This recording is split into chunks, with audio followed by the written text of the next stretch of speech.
What happens when a country music legend meets a talk show host who mistakes mockery for wit? What happens when a woman who has spent decades building a legacy of kindness, grace, and authenticity is pushed too far by someone who has made a career out of tearing others down?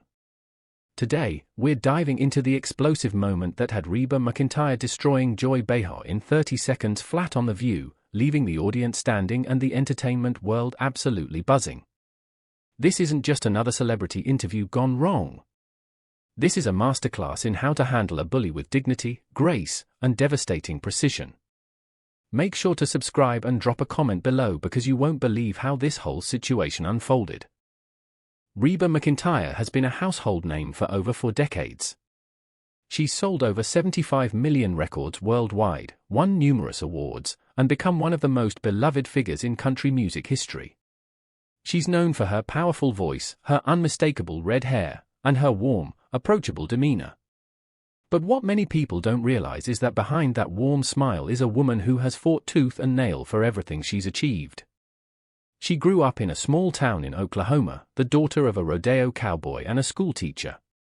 She learned early on that nothing in life comes easy, and that if you want something, you have to work for it. She started singing in local talent shows and eventually caught the attention of country music executives who recognized her incredible talent. But even after she achieved fame, she never forgot where she came from. She remained grounded, humble, and always willing to help others. That's why when Joy Behar attacked her on live television, it wasn't just an attack on Reba as a performer. It was an attack on everything she stood for. Joy Behar, on the other hand, has built a career on being provocative. She's known for her sharp tongue, her willingness to say whatever comes to mind, and her tendency to push the boundaries of what's acceptable in polite conversation. She's been a co-host on The View since its inception, and she's never been one to shy away from controversy. She's clashed with countless guests over the years, but she's rarely met someone who could match her wit and intensity. That is, until she met Reba McEntire. The View is a daytime talk show that has been on the air since 1997. It's known for its panel of women discussing current events, politics, and entertainment news. Over the years, it's become a cultural touchstone, a place where celebrities come to promote their latest projects and engage in lively discussions. But it's also become known for its heated debates and occasional on-air confrontations. Some of the show's most memorable moments have come from clashes between the co-hosts and their guests. And on this particular morning, the show was about to deliver another moment that would go down in television history. Reba McEntire's journey to stardom is one of the most inspiring stories in country music. She was born in McAlester, Oklahoma, and grew up on a ranch where her father worked as a cattle rancher and rodeo competitor. The family was poor, but they were rich in love and in music. Reba's mother sang and played guitar, and she taught her children to harmonize. By the time Reba was 5 years old, she was already singing in church. By the time she was a teenager, she was performing at rodeos and talent shows. She knew from a very young age that she wanted to be a singer. She'd listen to country music on the radio and dream of one day being on stage, singing her heart out to thousands of fans. But she also knew that the odds were against her. She was a girl from a small town with no connections, no money, and no guarantee of success. But she had something more important than all of that. She had determination. She entered a singing contest in Oklahoma City and won. That victory gave her the confidence to pursue her dream. She started performing in small clubs, honing her craft, developing her unique style. She was noticed by a country music producer who was impressed by her powerful voice and her authenticity. He signed her to a record deal, and in 1975, she released her first album. It didn't make a big splash, but it was a start. She kept working, kept recording, kept performing. She released album after album, each one building on the success of the last. By the 1980s, she was one of the biggest stars in country music. She had #1 hits, sold-out tours, and a loyal fan base that adored her. But she never let success go to her head. She remained the same down-to-earth woman she'd always been. She remembered where she came from, and she never forgot the people who had helped her along the way. Her personal life was not without its challenges. She divorced her first husband, Charlie Battles, and later married her manager, Narvel Blackstock. They had a son, Shelby, and built a life together.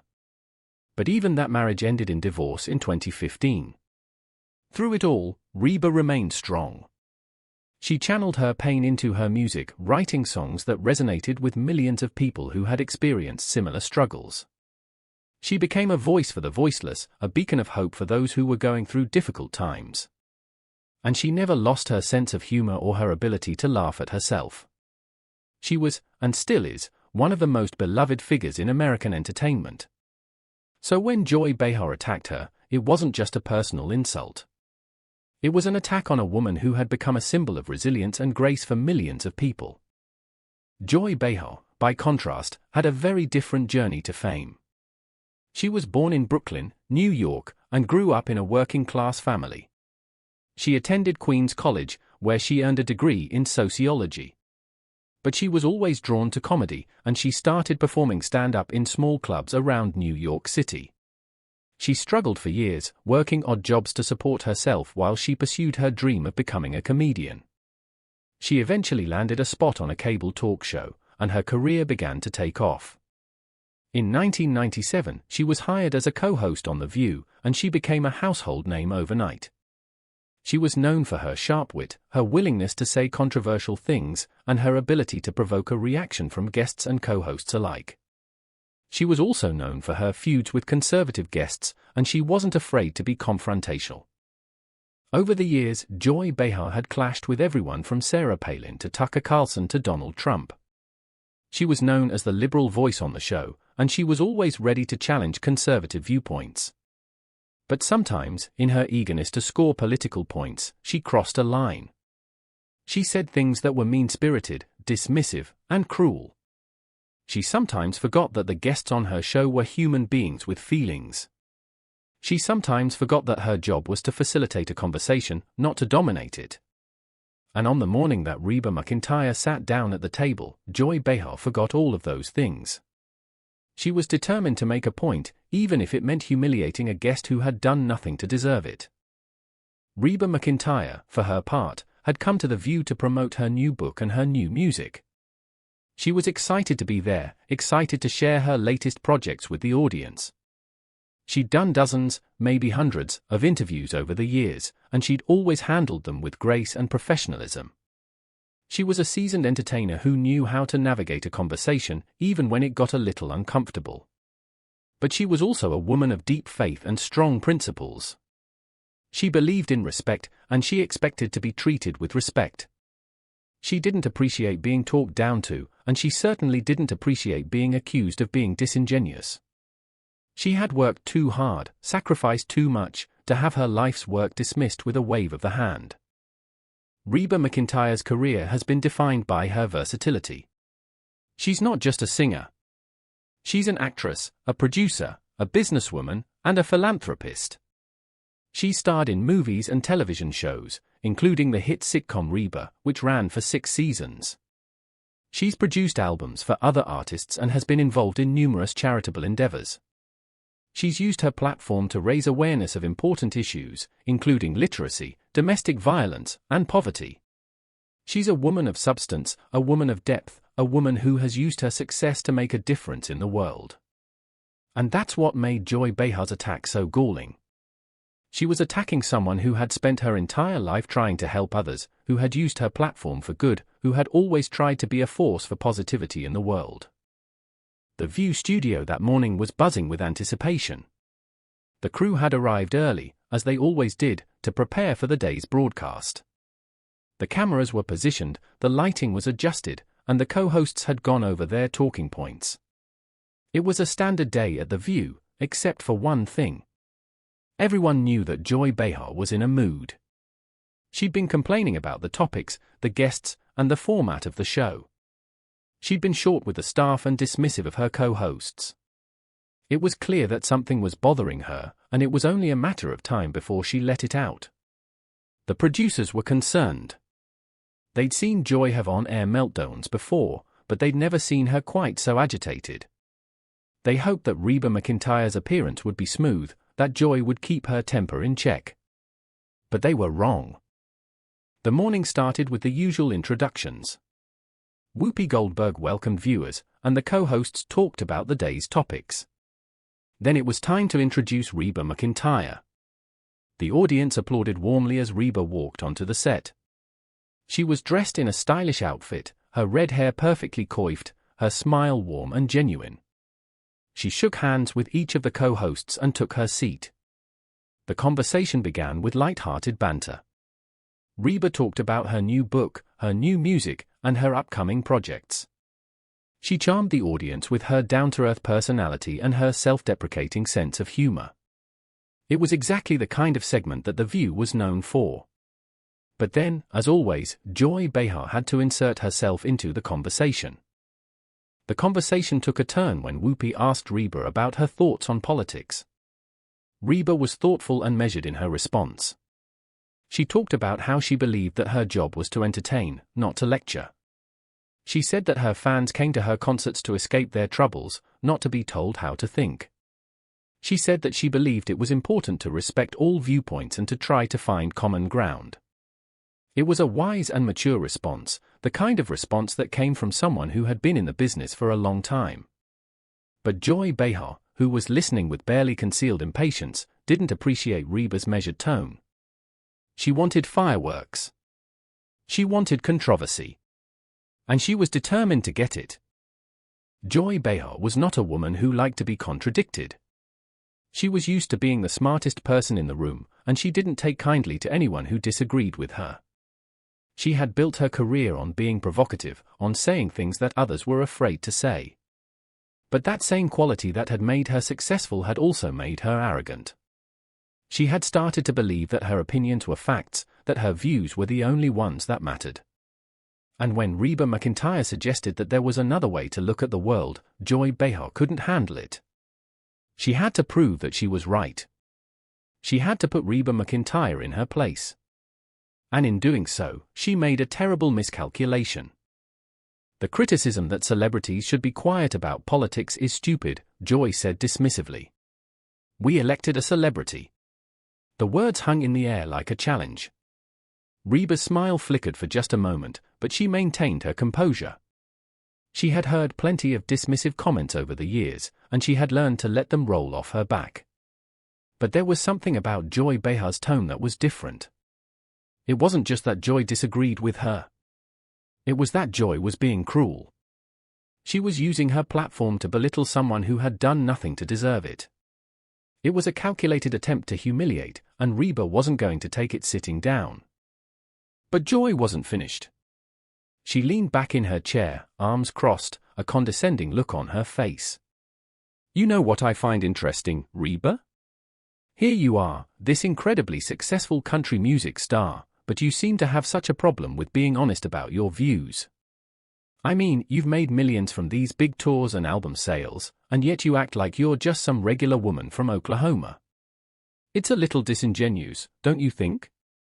The accusation was delivered with Joy's typical bluntness, but this time she had clearly crossed a line. Reba's eyes flashed with something that went beyond mere annoyance. This was personal now. She'd spent her entire career being dismissed by people who thought they knew better. She'd been told she was too country, too simple, too nice. She'd been underestimated her entire life, and she'd always proven her critics wrong. But Joy Behar wasn't just underestimating her. She was attacking her character, her integrity, her very identity. The studio was silent. Even the crew members behind the cameras were frozen, holding their breath. The other co-hosts looked at each other, unsure of what to do. Whoopi Goldberg looked like she wanted to intervene but was too stunned to speak. Sarah Haynes was staring at her hands. Sunny Hostin looked like she wanted to crawl under the table. And Joy Behar, oblivious to the tension she was creating, leaned forward and delivered the final blow. You can't really believe that you're just a simple country girl from Oklahoma, can you? You've been in this business for years. You've traveled the world. You've seen more than most people could ever imagine. And yet you still act like you're the same person you were when you started. That's a little hard to believe, isn't it? That was the moment when something changed in Reba McEntire. She had spent her whole life being underestimated, being dismissed, being told she wasn't good enough. But she'd never let it get to her. She'd always risen above it, always turned the other cheek. But something about Joy Behar's words struck a nerve. It wasn't just that Joy was attacking her. It was that Joy was attacking the very foundation of who Reba was.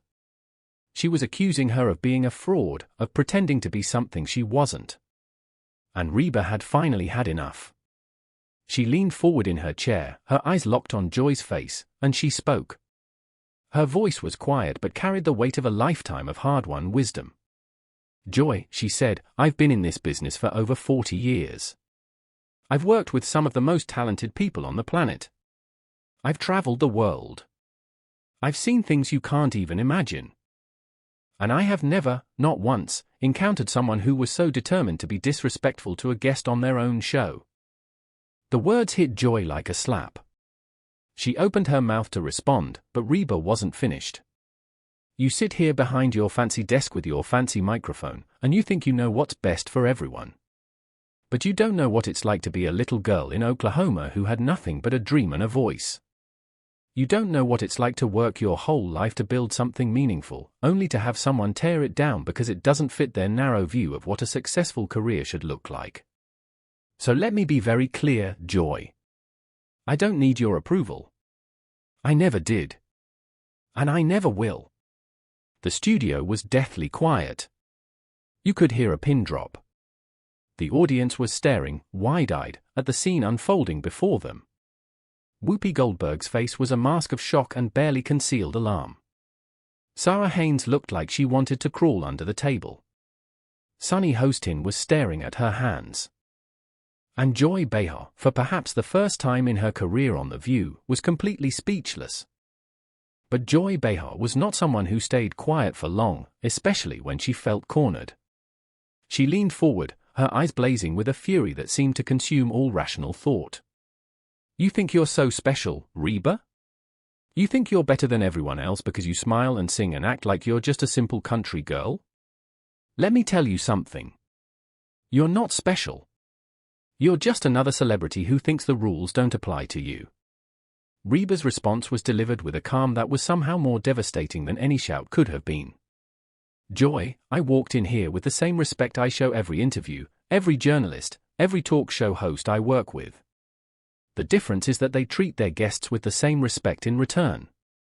They ask real questions. They listen to the answers. And they don't use their platform as a weapon to settle personal scores." Personal scores? Joy was practically screaming now. "What personal score could I possibly have with you? I don't even know you." Reba nodded slowly as if Joy had just proven her point. "Exactly. You don't know me. You don't know my work. You don't know my character. And you don't know what I stand for. But that didn't stop you from attacking me from the moment I sat down. That didn't stop you from making assumptions and hurling accusations. That didn't stop you from turning what should have been a professional interview into a personal vendetta." The confrontation between Reba McEntire and Joy Behar was a turning point not just for the two of them, but for the entire culture of daytime television. For years, The View had been known for its contentious debates and its willingness to tackle controversial topics.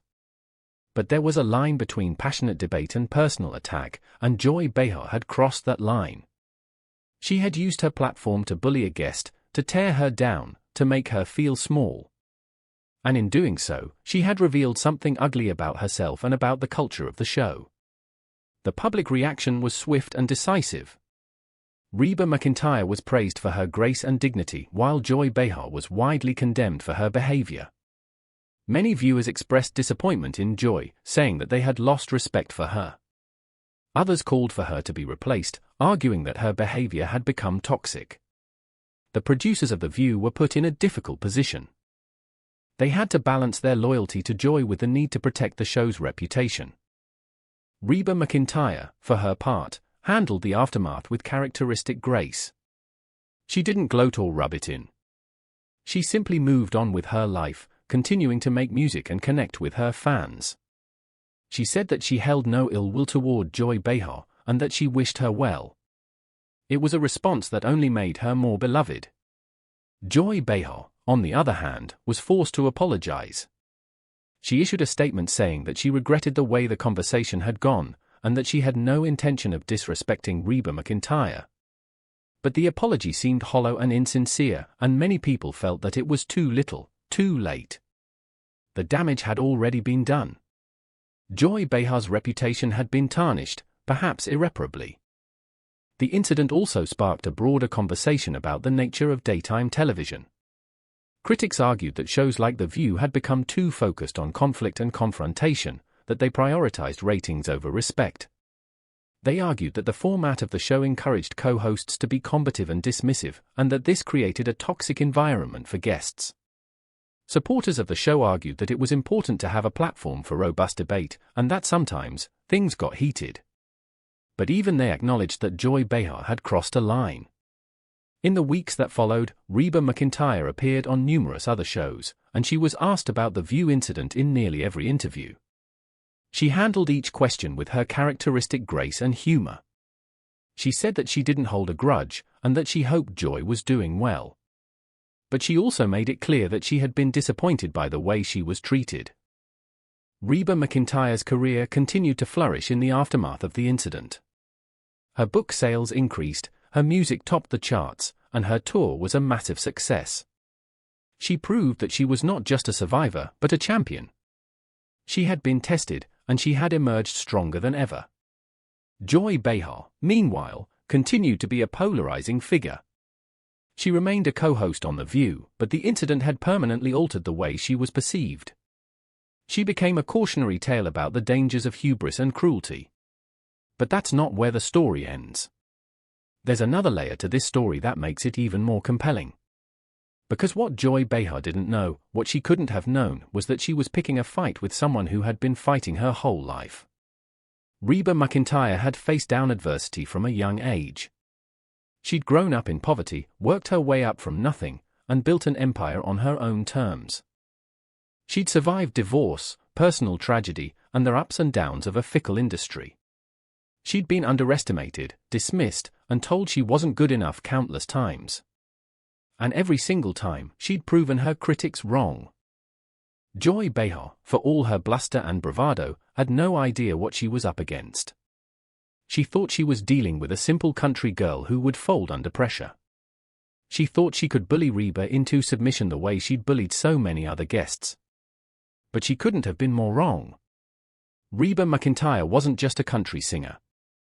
She was a fighter. A survivor. A woman who had spent her entire life proving people wrong. And on that morning, in that studio, she did it again. She stood up to a bully, and she won. She didn't shout. She didn't insult. She simply told the truth. And the truth was devastating. The truth was that Joy Behar had been cruel, dismissive, and disrespectful. The truth was that she had crossed a line. And the truth was that Reba McEntire was better than her. Reba McEntire's story is one of resilience and determination. She has faced countless obstacles in her life, from poverty to divorce to the challenges of a demanding career. But she has never let anything stop her. She has always kept going, always kept fighting, always kept believing in herself. Her success is a testament to her strength, her talent, and her unwavering faith.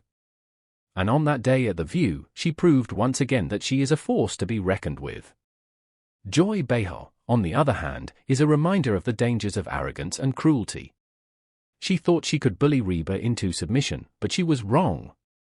She thought she could dismiss Reba's accomplishments, but she was wrong. She thought she could get away with being cruel, but she was wrong. The moment she attacked Reba McEntire, she sealed her own fate. She became the villain of the story, and Reba became the hero. The incident also revealed a lot about the culture of daytime television. For years, The View had been known for its contentious debates and heated exchanges. But this was different. This wasn't a debate. It was an attack. And it exposed something that many people had suspected for a long time, that Joy Behar's on-air persona wasn't an act. She really was that mean. She really was that dismissive. She really was that cruel. The audience, the viewers at home, and the producers were all shocked at what they saw. But what was more surprising was the reaction of the public. Reba McEntire's popularity soared after the incident. Her album sales jumped. Her tour sold out. She became more beloved than ever before. And Joy Behar's reputation took a hit from which it never fully recovered. What did you think was the most shocking moment from this incredible confrontation? The way Reba McEntire maintained her dignity while exposing Joy Behar's behavior was absolutely masterful. And the way Joy Behar stormed off her own show after being completely outclassed was nothing short of poetic justice. If you believe dignity is strength, if you believe standing up for yourself matters, and if you think moments like this deserve to be remembered, tap like to show your support. Subscribe to Rupture for more stories where power shifts on live television. And tell us in the comments, did Reba do the right thing by standing her ground, or should she have just walked away and let Joy dig her own grave? We want to hear your thoughts. Drop your comments below, and don't forget to hit that notification bell so you never miss another explosive moment from the world of entertainment. This is the kind of television that reminds us why we watch, why we care, and why sometimes the most powerful thing you can do is refuse to stay silent. Thanks for watching, and we'll see you in the next one.